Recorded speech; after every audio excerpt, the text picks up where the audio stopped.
you wanna review your organization on 3 areas. Culture check for me is stoplight method lang. Stoplight, red, green, and yellow. Red.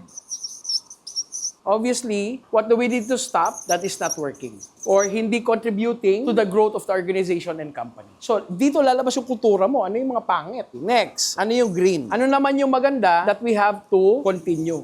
Because it's contributing. Ano yung magandang ginagawa natin na kailangan nating ituloy? Bakit siya importante? Kasi gusto mo ngayon tingnan yung DNA ng organization. Ito, life force mo ito. This is what's making your business exist. So, kailangan mong hanapin ito. So, kung gusto mo siyang i-duplicate in another business, another outlet, another restaurant, anong life force meron ka? Itong metrics mo ngayon. Ano yung yellow? To me, what do we need to start doing that if we do it, will contribute for a bigger, better business? Now, bakit ito importante? Ito ngayon yung alam naman natin na pag ginawa natin, magdadala ng next level ng business natin. So, from your teams, you need to write that down. Kasi marami silang idea na hindi natin alam. What this will do as a culture check is it will give you a snapshot of where the organization is. So, ang goal mo, lahat ng gustong ihinto, dapat magkaroon ng umpisa. At lahat ng naumpisahan, gusto mo maging normal ng ginagawa.